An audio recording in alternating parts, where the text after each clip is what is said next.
Chapter 1. The General Situation.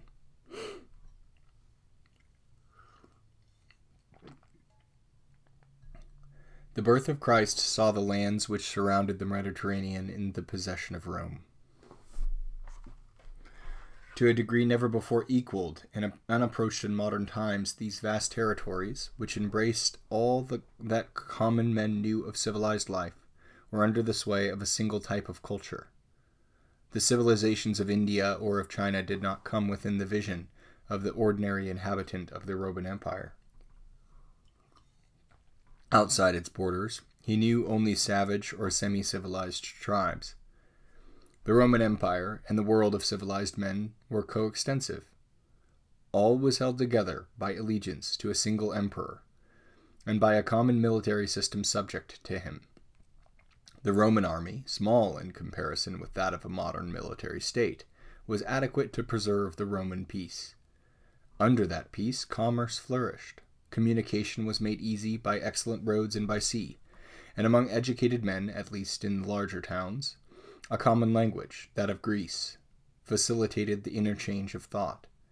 It was an empire that, in spite of many evil rulers and corrupt lower officials, secured a rough justice, such as the world had never before seen, and its citizens were proud of it and of its achievements. Yet, with all its unity of imperial authority and military control, Rome was far from crushing local institutions.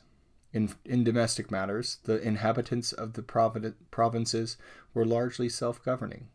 Their local religious observances were generally respected. Among the masses, the ancient languages and customs persisted. Even native rulers were allowed a limited sway in portions of the empire, as native states still persist under modern empires. Such a land was Palestine at the time of Christ's birth.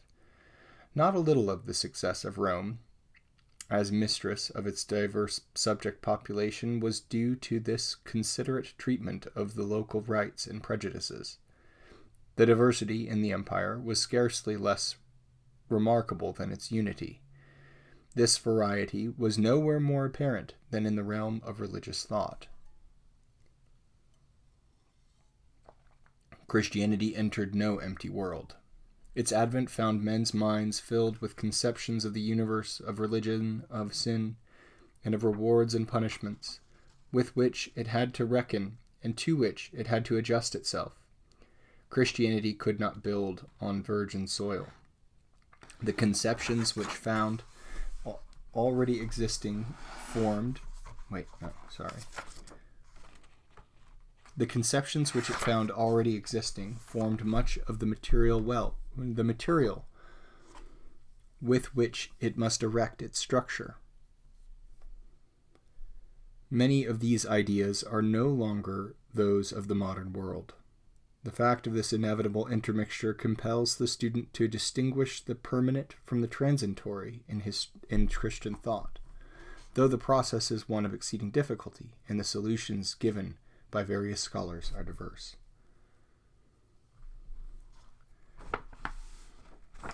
Distinguish the permanent from the transitory.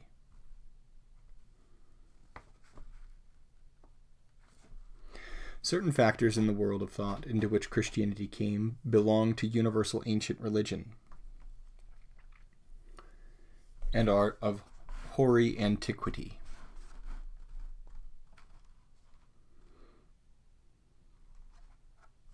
All men, except a few representatives of philosophical sophistication, believed in the existence of a power or of powers invisible, superhuman, and eternal, controlling human destiny, and to be worshipped or placated by prayer, ritual, or sacrifice.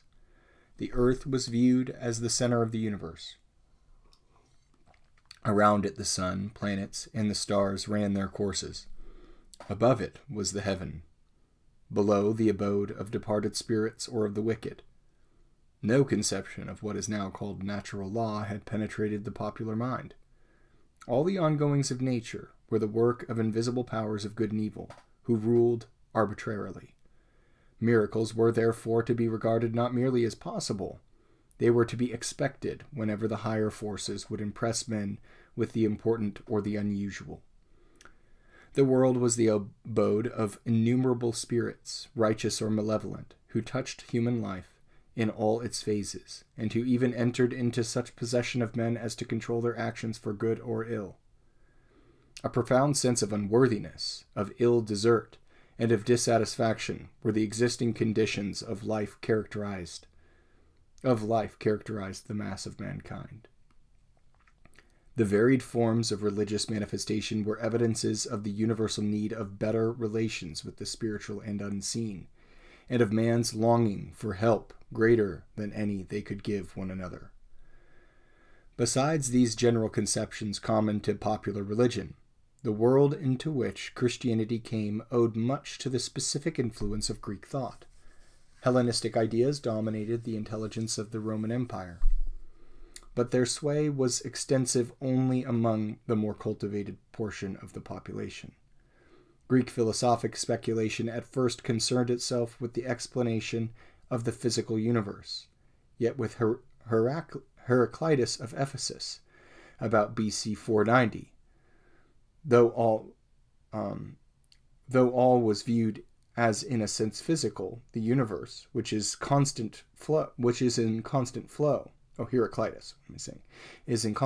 is regarded as fashioned by a fiery element, the all-penetrating reason, of which men's souls are a part. Here was probably the germ of the Logos, conception which was to play such a role in later Greek speculation and Christian theology. As yet, this shaping element was undistinguished from material warmth or fire. Anaxagoras of Athens, about BC 500 to 428, taught that a shaping mind, nous, acted in the ordering of matter, and is independent of it.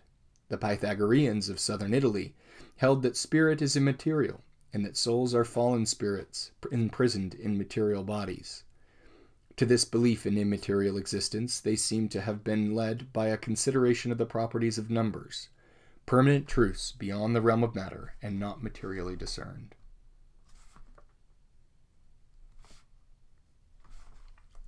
To Socrates, BC 470 to 399, the explanation of man himself, not of the universe, was the prime object of thought. Man's conduct, that is, morals, was the most important theme of investigation. Right action is based on knowledge and will result in the four virtues, prudence, courage, self-control, and justice, which, as the natural virtues, were to have their eminent place in medieval Christian theology. This identification of virtue with knowledge, the doctrine that to know will involve doing, was indeed a disastrous legacy to all Greek thinking, and influential in much Christian speculation, notably the Gnosticism of the 2nd century.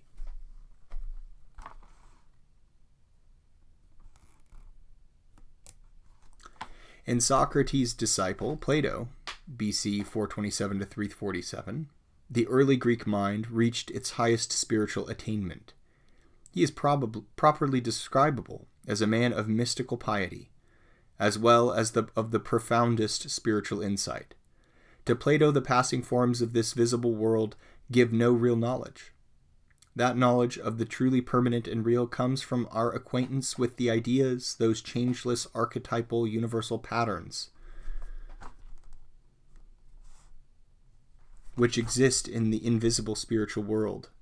The intelligible world, since known by reason rather than by the senses, and give whatever of reality is shared by the passing phenomenon present to our senses. The soul knew these ideas in various existence. The phenomena of the visible world called to remembrance those once known ideas.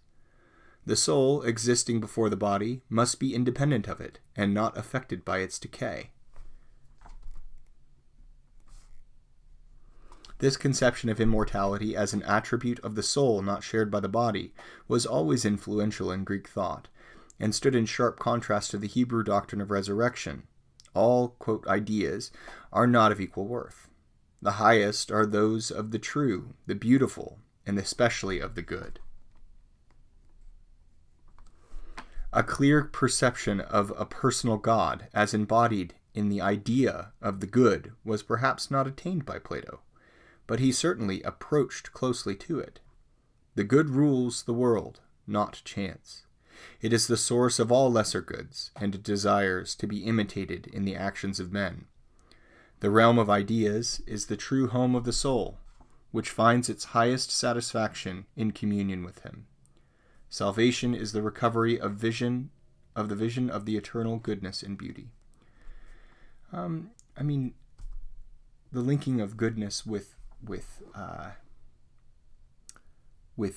personality. Maybe he didn't reach that understanding of connecting a personal God with goodness. But in the Euthyphro dilemma, he does approach an understanding that goodness, what is good is neither good because God loves it, nor does God love it because it's good, but that goodness itself is God. That is where the argument points. Aristotle, BC 384 to 322, was of a far less mystical spirit than Plato. To him, the visible world was an unquestioned reality. He discarded Plato's sharp discrimination between ideas and phenomenon. Neither exist without the other. Each existence is a substance.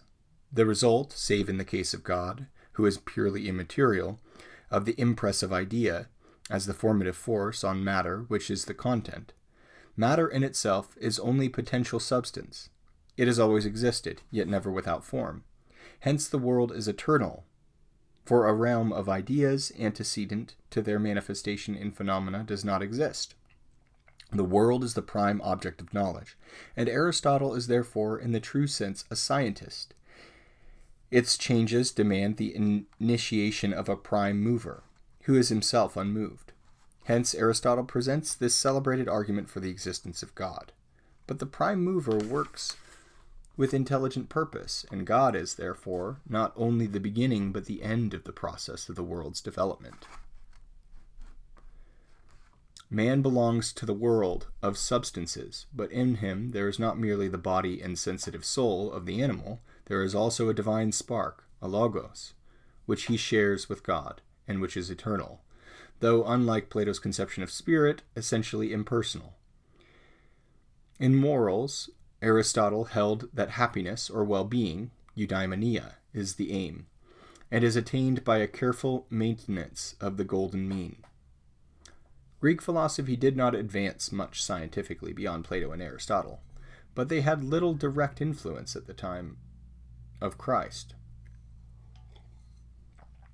2 centuries and a half after his birth, a modified Platonism, Neoplatonism, was to arise, of great importance, which profoundly affected Christian theology, notably that of Augustine. Aristotle was powerfully to influence the scholastic theology of the later Middle Ages. Those older Greek philosophers had viewed man chiefly in light of his value to the state.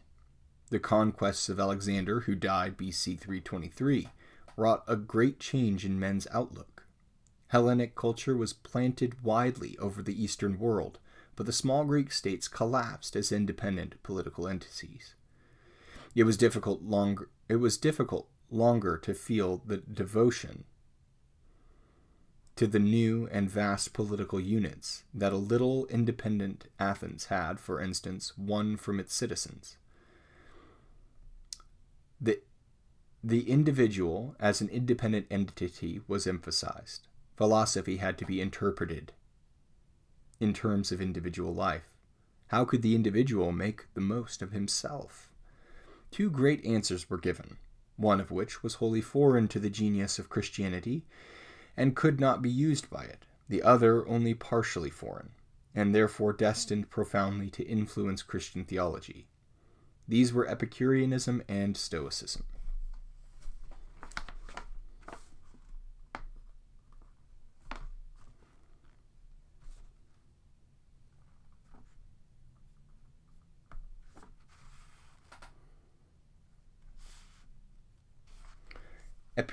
Epicurus, BC 342 to 270, most of whose life was spent in Athens, taught that mental bliss is the highest aim of man.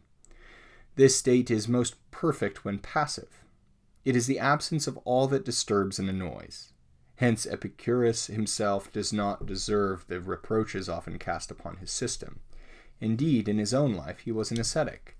The worst foes of mental happiness, he taught, are groundless fears. Of these, the chief are dread of the anger of the gods and of death. Both are baseless. The gods exist, but they did not create, nor do they govern the world, which Epicurus holds with Democritus, BC 470 to 380, was formed by the chance and ever-changing combinations of eternally existing atoms. All is material, even the soul of man, and the gods themselves. Death ends all, but is no evil, since in it there is no consciousness remaining. Hence, as far as it was a religion, Epicureanism was one of indifference. The school spread widely. The Roman poet Lucretius, in his brilliant De Rerum Natura, gave expression to the worthier side of Epicureanism. But the influence of the system as a whole was destructive and toward a sensual view of happiness.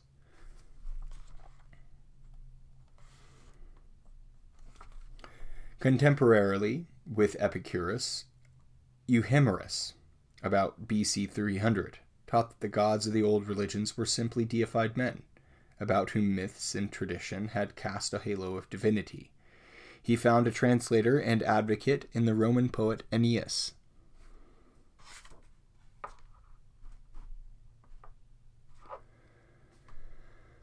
BC 239 to 170. Parallel with Epicureanism, in the teaching of Pyrrho of Elis, BC 360 to 270, and his followers, a wholly skeptical point of view was presented. Not merely can the real nature of things never be understood, but the best course of action is equally dubious. In practice, Pyrrho found, like Epicurus, the ideal of life one of withdrawal from all that annoys and disturbs. With these theories, Christianity had little in common.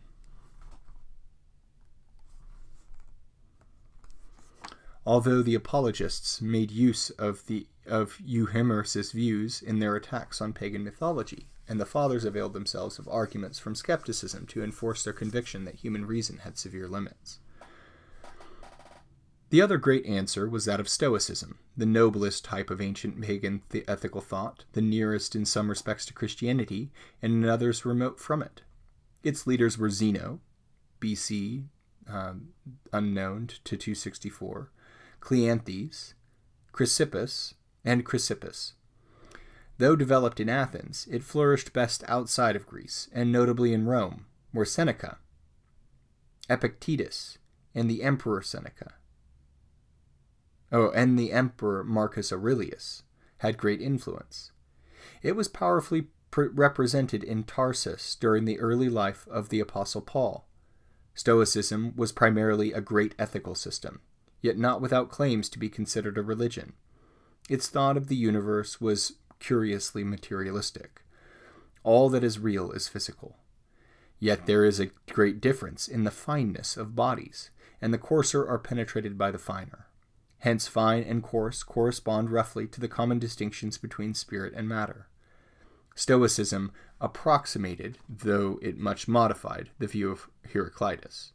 The source of all and the shaping, harmonizing influence in the universe is the vital warmth, from which all has developed by differing degrees of tension, which interpenetrates all things and to which all will return. Far more than Heraclitus's fire,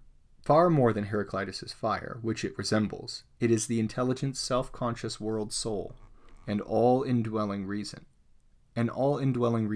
logos, of which our reason is a part. It is God, the life and wisdom of all. It is truly within us. We can follow the God within, and by reason of it one can say, as Cleanthes did, of Zeus, we too are thy offspring. The popular gods are simply names for the forces that stream out from God.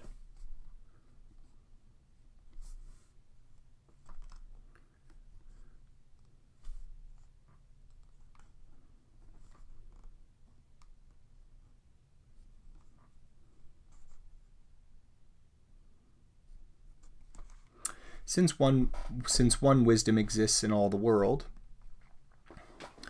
There is one natural law, one rule of conduct for all men.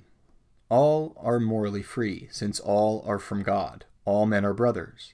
Differences in station in life are accidental. To follow reason in the place in which one finds oneself is the highest duty, and is equally praiseworthy, whether a man is an emperor or a slave. So to obey reason, the Logos, is the sole object of pursuit. Happiness is no just aim, though duty done brings a certain happiness purely as a byproduct. The chief enemies of a perfect obedience are passions and lusts, which pervert the judgment. These must resolutely be put aside. God inspires all good acts, though the notion of God is essentially pantheistic.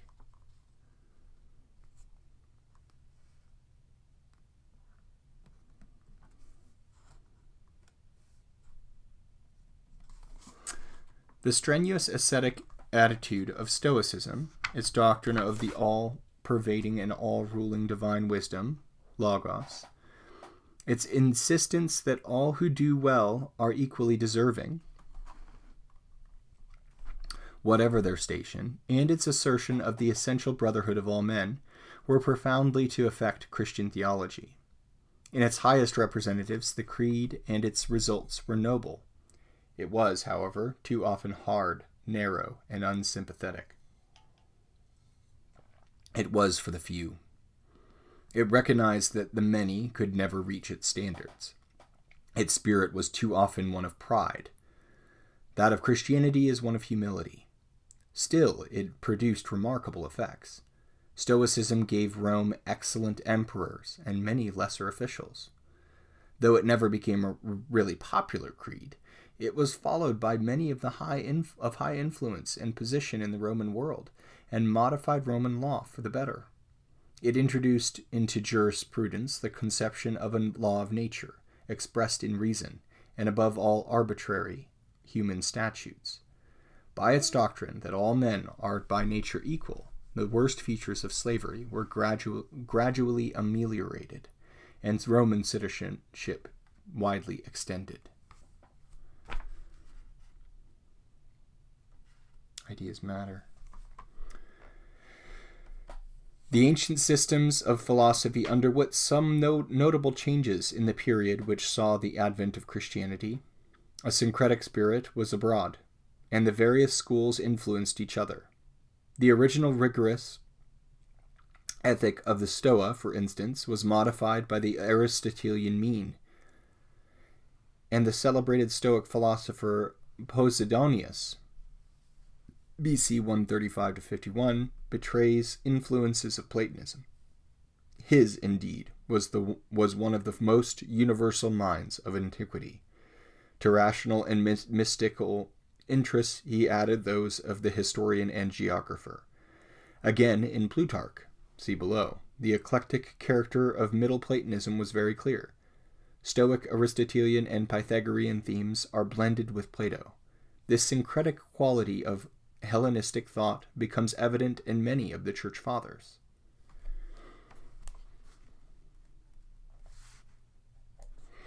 One may say that the best educated thought in Rome and the provinces by the time of Christ, in spite of widespread Epicureanism and skepticism, inclined to pantheistic monotheism, to the conception of God as good, in contrast to the non-moral character of the old Greek and Roman deities, to belief in a ruling divine providence, to the thought that true religion was not ceremonies but an imitation of the moral qualities of God, and toward a humaner attitude to men. The two elements lacking in this educated philosophy were those of certainty, such as could only be given by belief in a divine revelation, and of that loyalty to a person which Christianity was to emphasize.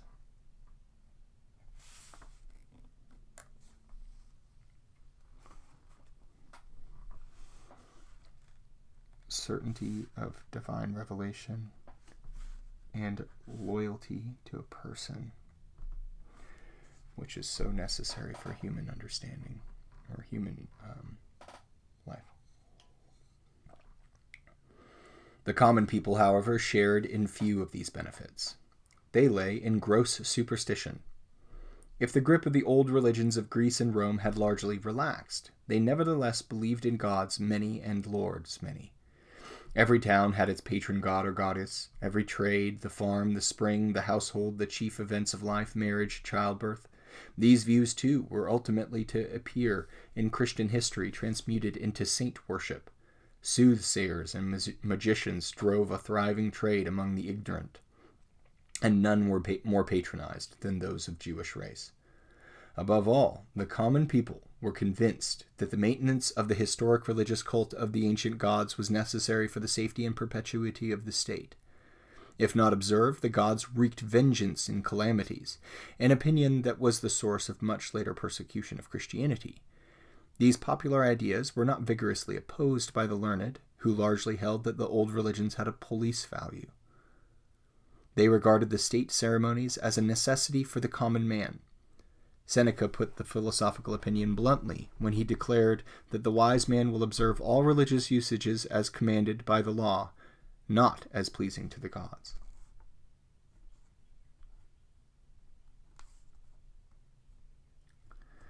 It's another kind of arrogance to assume that there's no wisdom in these unlearned intuitions.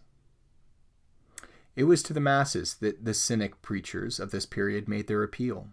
The moral corruption of the empire provoked a revival of this ancient creed of independence and self-sufficiency, which had been championed by Diogenes of Sinope, the man who lived in a barrel.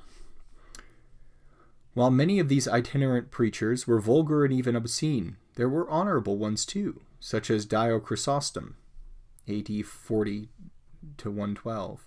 He harangued against vice and lust. He idealized the rustic's life over and against that of the rich townsman, and he proclaimed a message of world harmony and true piety based on a universal innate idea of God. The wandering and ascetic life of the cynic had, perhaps, some influence on the development of Christian monasticism. The abler emperors strove to strengthen and modify the ancient popular worships, for patriotic reasons, into worship of the state and of its head. This patriotic deification of the Roman state began indeed in the days of the Republic. The worship of the Dea Roma may be found in Smyrna as early as BC 195. This reverence was strengthened by the popularity of the empire in the provinces as securing them better government than that of the Republic. As early as BC 29, Pergamum had a temple to Rome and Augustus. This worship, directed to the ruler as the embodiment of the state, or rather to his genius or indwelling spirit, spread rapidly. It soon had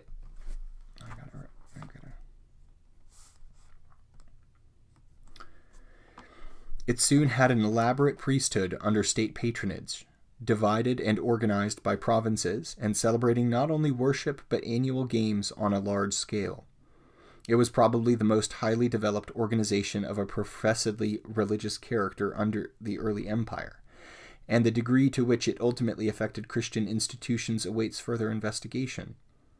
From a modern point of view, there was much more of patriotism than of religion in this utterly irreconcilable in this system, but early Christian feeling regarding this worship of the emperor as utterly irreconcilable with allegiance to Christ. Early Christian feeling regarded this worship of the emperor as utterly irreconcilable with allegiance to Christ. The feeling is shown in the description of Pergamum in Revelation 2:13. Christian refusal to render the worship seemed treasonable, and was the great occasion of the martyrdoms.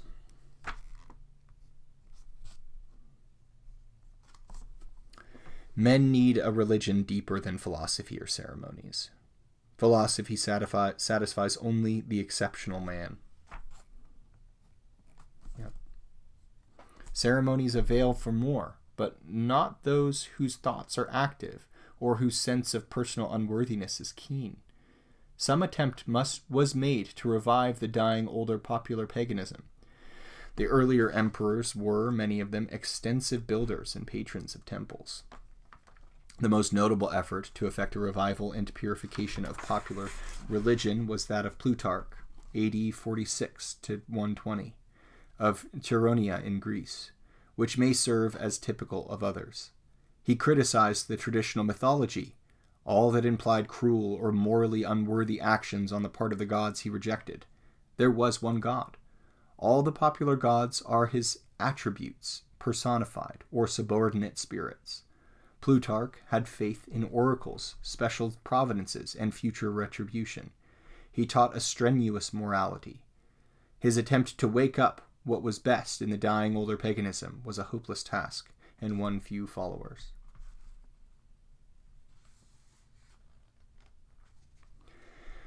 The great majority of those who felt religious longings simply adopted Oriental religions, especially those of a redemptive nature in which mysticism or sacramentalism were prominent features. Ease of communication, and especially the great influx of Oriental slaves into the western portion of the Roman world during the latter Republic, facilitated this process. The spread of these faiths independent of, and to a certain extent as rivals of, Christianity during the first 3 centuries of our era made that epoch one of deepening religious feeling throughout the empire, and in that sense, undoubtedly, facilitated the ultimate triumph of Christianity. One such Oriental religion, of considerably extended appeal, though with little of the element of mystery, was Judaism, of which there will be occasion to speak more fully in another connection. The popular mind turned more largely to other Oriental cults, of greater mystery, or rather of larger redemptive sacramental significance. Their meaning for the religious development of the Roman world has increasingly been brought home to us. The most popular of these Oriental religions were those of the Great Mother, Sibyl, and Attis, originating in Asia Minor, of Isis and Serapis from Egypt, and of Mithras from Persia. At the same time, there was much syncretistic mixture of these religions, one with another, and with the older religions of the lands to which they came. That of the Great Mother, which was essentially a primitive nature worship, accompanied by licentious rites, reached Rome in BC 204 and was first to gain extensive foothold in the West. That of Isis and Serapis, with its emphasis on regeneration and a future life, was established in Rome by BC 80, but had long to endure governmental opposition. That of Mithras, the noblest of all, though having an extended history in the East, did not become conspicuous at Rome till toward the year AD 100, and its great spread was in the latter part of the 2nd and during the 3rd centuries. It was especially beloved of soldiers. In the later years, at least of its progress in the Roman Empire, Mithras was identified with the sun, the sole Invictus of the emperors just before Constantine. Like other religions of Persian origin, its view of the universe was dualistic. All these religions taught a Redeemer God, and had their origin in nature cults. Under varied mythologies, generally of a dying and rising God, the natural cycle of birth and decay was celebrated and applied to the rebirth of the soul, so that it could overcome death. All these cults held that the initiate shared in symbolic, sacramental fashion with the experiences of the God, died with him, rose with him, became partakers of the divine nature, usually through a meal shared symbolically with him, and participated in his immortality. All had secret rites for the initiated. All offered mystical cleansing from sin. In the religion of Isis and Serapis, that cleansing was by bathing in sacred water. In those of the Great Mother and of Mithras, by the blood of a bull, the tarobolium, by which, as recorded in inscriptions, the initiate was reborn forever.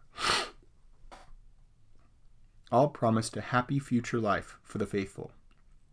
All were more or less ascetic in their attitude toward the world. Some, like Mithraism, taught the brotherhood and essential equality of all disciples. There can be no doubt that the development of the early Christian doctrine of the sacraments was affected, if not directly by these religions, at least by the religious atmosphere which they helped to create and to which they were congenial. In summing up, the situation in the heathen world at the coming of Christ, one must say that amid great confusion and in a multitude of forms of expression, some of them very unworthy, certain religious demands are evident. A religion that should meet the requirements of the age must teach one righteous God, yet find place for numerous spirits, good and bad. It must possess a definite revelation of the will of God, as in Judaism. That is, an authoritative scripture. It must inculcate a world-denying virtue, based on moral actions agreeable to the will and character of God. It must hold forth a future life with rewards and punishments. It must have a symbolic initiation and promise a real forgiveness of sins. It must possess a Redeemer God into union with Him. It must possess a Redeemer God into union with whom men could come by certain sacramental acts. It must teach the brotherhood of all men, at least of all adherents of the religion. However simple the beginnings of Christianity may have been, Christianity must possess or take on all these traits if it was to conquer the Roman Empire or to become a world religion. It came in the fullness of time in a much larger sense than was formerly thought. And no one who believes in an overruling providence of God will deny the fundamental importance of this mighty preparation, even if some of the features of Christianity's early development bear the stamp and limitations of the time and have to be separated from the eternal.